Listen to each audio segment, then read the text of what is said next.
I'm allowed to have options. She said, while sitting on another guy's lap, I got up and left the party without a word. Blocked her number from the Uber. She showed up at my apartment at 3:00 a.m. banging on the door. I didn't answer.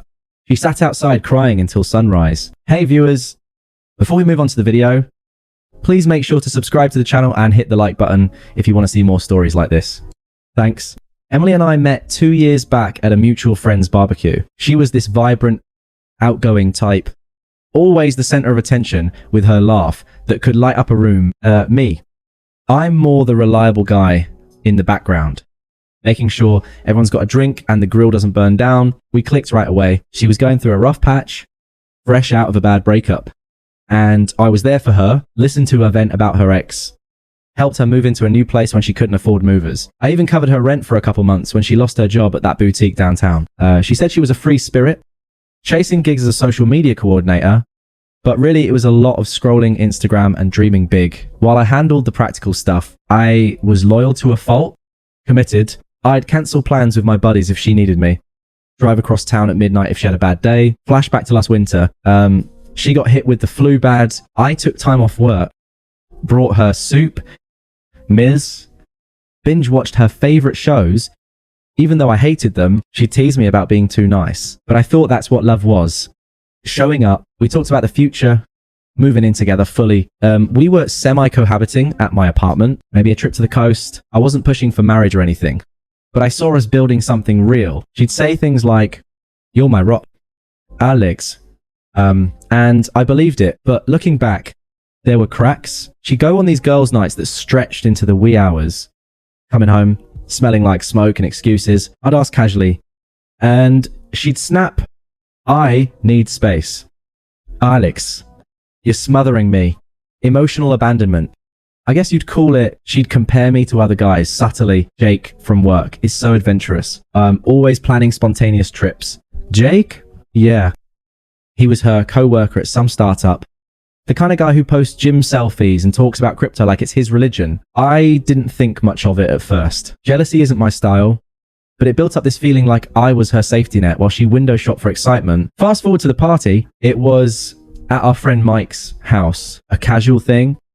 Beers, music, maybe 20 people. Emily had been distant all week, glued to her phone, but she insisted we go together. It'll be fun. She said we get there. And right away, she's off mingling while I grab us drinks. I spot her across the room laughing with Jake. No big deal, right? But then she's touching his arm, leaning in too close. My stomach twists, but I play it cool. Chat with Mike about work. An hour in, I look over and there she is, sitting on Jake's lap. Like, it's the most natural thing.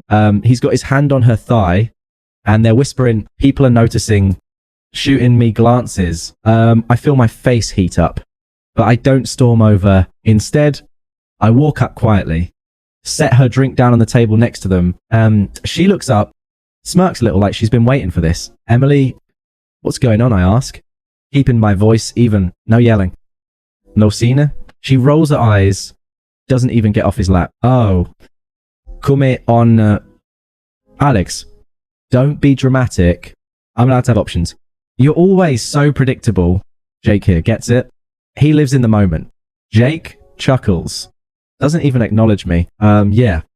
Men, lighten up. Her words hit like a slap. Option. After everything, she keeps going, twisting the knife. We've been together 2 years, but honestly, you hold me back. I need someone who challenges me, not just pays the bills. Monogamy is so outdated. Anyway, I thought you were cool with me exploring. I never said that, never even hinted, but there she was, justifying it all with this smug, dismissive tone, like I was the one being unreasonable. You're sweet, Alex, but sweet isn't enough anymore. Jake and I, we click. You should find someone more your speed. The room feels smaller, eyes on us, humiliation burns. But I don't beg or argue. What's the point? Inot once, okay? Then that's all I say. Turn around, grab my jacket, and walk out the door. No outburst, no tears. Just Detachment in the Uber home. My phone buzzes nonstop.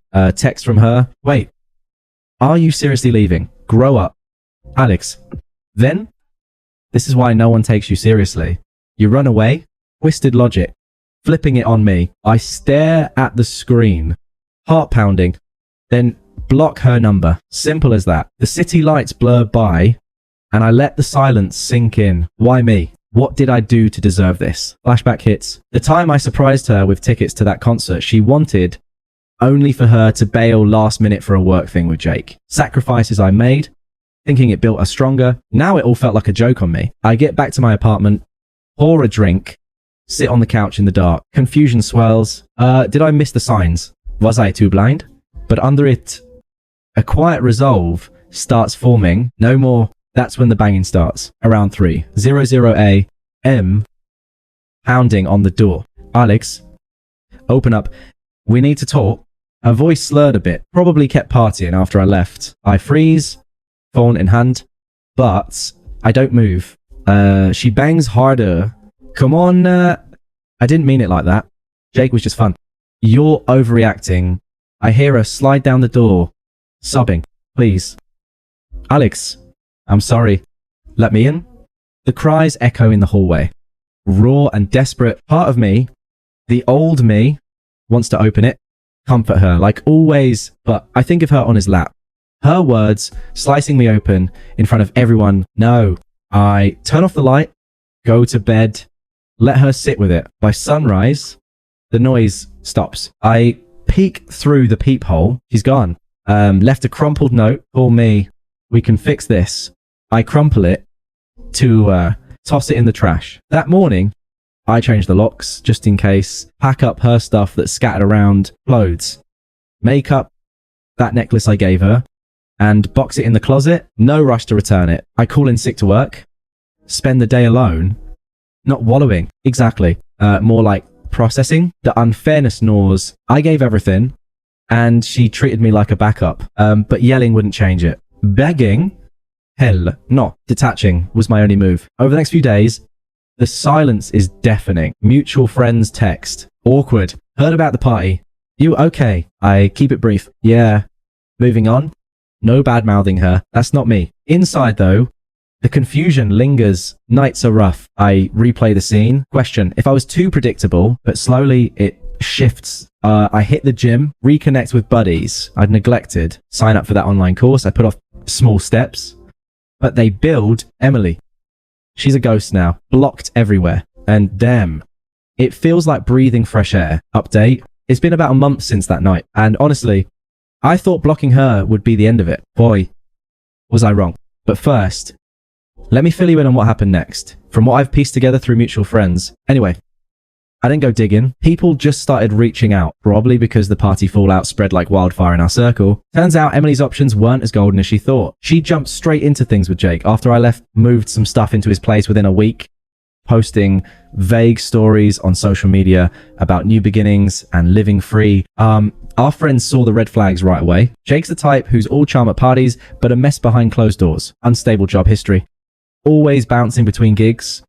And a reputation for blowing through cash on dumb stuff like crypto bets that never pay off. Emily quit her job at the startup impulsively, saying she needed time to explore her passions with him. Big mistake. Karma hit fast. About 6 weeks in, things unraveled. Jake started showing his true colors, abusive verbally, picking fights over nothing, calling her names when she questioned his late nights out. Friends told me she'd show up to brunches looking drained, making excuses for bruises on her ego. Then the big blow, he used her, drained what little savings she had on joint adventures that were really just his bar tabs.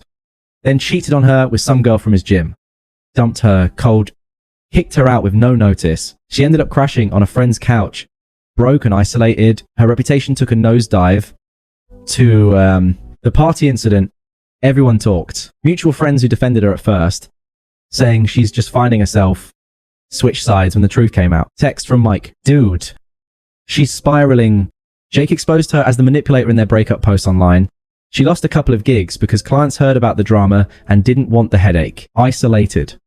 No job. No backup plan. It was like watching a house of cards collapse. And yeah, it felt earned. Not that I gloated. I was too busy rebuilding my own life. But hearing it, it confirmed I dodged a bullet. I stayed detached through it all, focused on me, landed a small promotion at work, started hiking on weekends, even went on a few casual dates, no rush, just enjoying the freedom. The confusion from that night faded into clarity. Her betrayal wasn't about me. It was her chaos. I sat with the unfairness for weeks, replaying how I'd been her rock, only to get discarded. But now, it fueled my growth, not my anger. Update 2. Okay.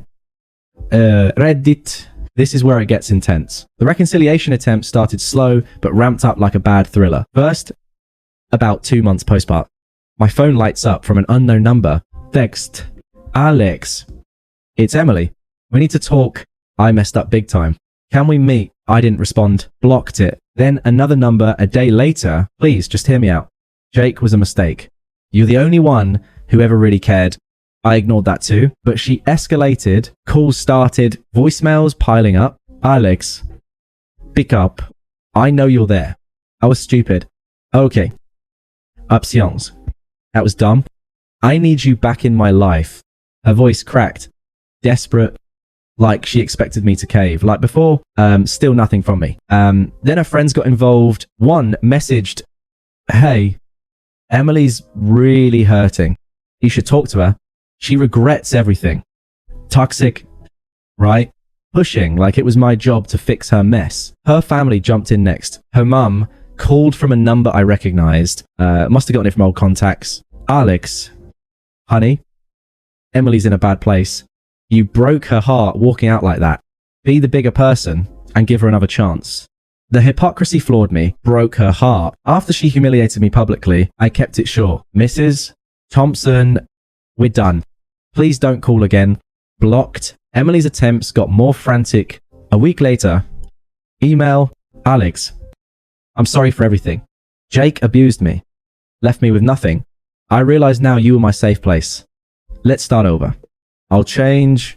Desperation, dripping from every word. I didn't reply. Then she showed up at my work lobby one afternoon, waiting with puffy eyes. Security buzzed me. I told them to send her away. That night, more texts from yet another number. Why are you ignoring me? I poured my heart out. You're being cruel. The anger kicked in after that. Voicemails turned nasty. How dare you ghost me like this? After all we had, you're heartless. Alex, no wonder I needed options. You're boring and cold, showing her true colors, flipping the script again. Her sister even texted, my sister's falling apart because of you. Man up and talk to her. Unpleasant as hell.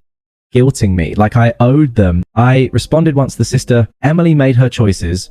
Respect mine. Block through it all. I stayed calm. No emotional outbursts. No sympathy. Why?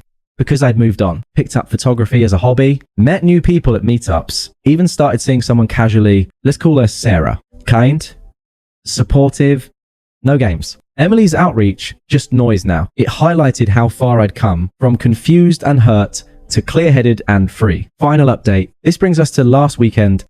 The cherry on top. Mutual friends' birthday gathering at a bar downtown. Low-key. But I almost skipped it knowing drama might brew. But hey, it's my life. I'm not hiding. I show up with Sarah feeling good. New outfit. Promotion glow. Place is buzzing. Friends pat my back. Looking sharp. Man. Then Emily walks in. Disheveled. Hair messy. Clothes rumpled. Like she hadn't slept. Spots me. Beelines over. Alex. Thank God. We need to talk privately. Her eyes dart to Sarah. Narrowing. Friends go quiet. I stay composed. Sip my drink. Emily. There's nothing to say. She pushes. Please. I realize you were the one. Jake was toxic. He hit me. Took everything. I was wrong about options. Monogamy with you is what I want now. Forgive me. Hypocrisy on full display. Twisting her betrayal into my fault somehow. Sarah squeezes my hand. But I handle it. You chose Jake. Humiliated me in front of everyone. Now you're irrelevant to me. I built something better. Work's great. Life's peaceful. Your problems. Not mine. Her face crumples. But I love you. Don't do this. Let's fix us. Firm? No waver. There is no us. You taught me to value myself. Thanks for that. But we're done. I turn back to the group. Conversation resumes. She stands there a moment, tears starting, then storms out. Later, friends said. She lingered outside, crying like that night at my door. But me, I laughed with Sarah, danced a bit, completely moved on. Emily's desperate head karma, I'm thriving, ghosts of the past faded. Thanks for watching. Make sure to subscribe to the channel and hit the like button. What do you think about this story? Share it in the comments.